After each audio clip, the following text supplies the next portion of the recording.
Welcome to News Video Clip.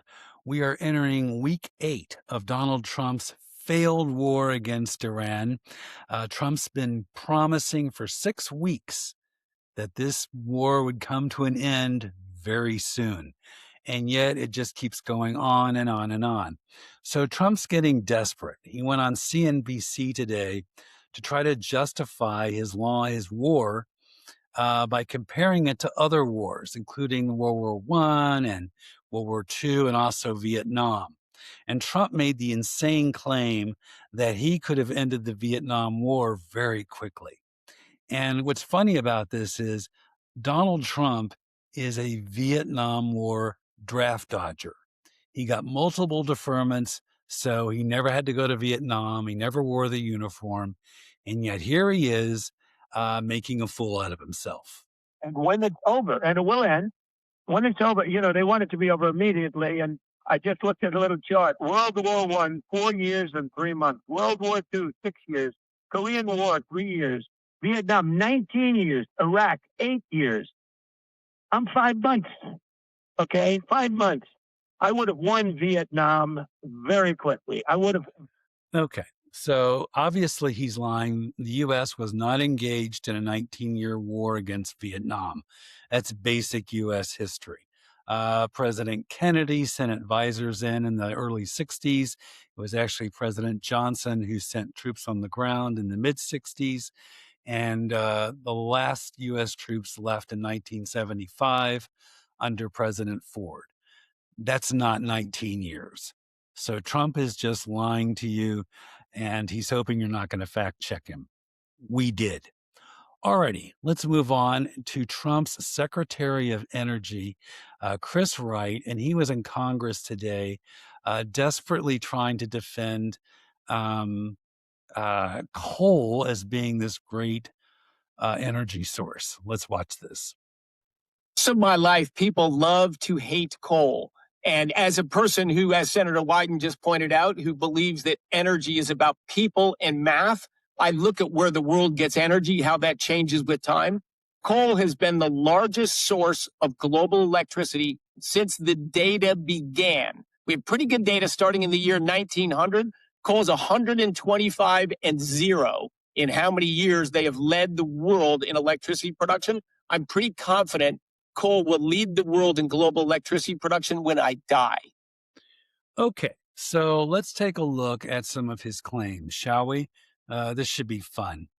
Anyways, Paul Krugman, who is a Nobel Prize winning economist, included this chart in his article about how coal is dying as an industry. In fact, as you can see, it started dying back in 1950, started sliding down, down, down, had a brief resurgence there in the late 70s, 1980, and then continued to go down, down, down. Coal is a dying industry. That's a fact. However, Chris Wright is desperately trying to keep it going. He even forced 2 coal plants in Indiana that were scheduled to close to keep running. And this was back in December of 2025. Now, when the US government steps in, or any government steps in and tells a private company they must stay open, they must do this, that is socialism, folks. That is communism. And I say that because Trump voters love to cry about communism and they love to cry about socialism. Well, you voted for it. That's you. That one is on you. Alrighty. Our last clip is pretty funny. This is actually from Mike Lindell's Lindell TV. Now, Mike Lindell is a big Trump supporter. He's the My Pillow guy, and he's also a serial liar. So he's got this pretend journalist chasing after Representative Ilhan Omar of Minnesota. And this pretend journalist is bringing up some bogus questions about Omar's finances, which are not, there's actually nothing there. So let's take a look at this because Omar handles it so perfectly. It's just a work of art. Let's take a look. The last time I spoke to you, you said that I was stupid for asking you about your financial disclosure, but there's some discrepancies on it. Would you like to explain that? How to make mistakes online so you can also before asking me anything? I asked you. Well, what about the American people who are wondering how she needs to make mistakes explained to the American people? What's the explanation? I have given them the explanation. Do you want to tell our viewers? Because I don't want to have on objections. Oh, how about that? Okay. All right, so that's just wonderful. Ilhan Elmar just handling that woman's ass to her on a tray, just beautiful.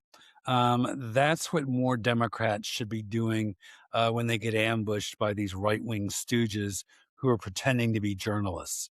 All righty. And unlike right-wing podcasters like Joe Rogan and Benny Johnson, we actually post links to all of our stories underneath the video. We back up exactly what we say. All righty. Be sure to like this video if you like it, or hate the video, but whatever you do, please subscribe. All righty. We'll see you soon and with more stories. Bye-bye.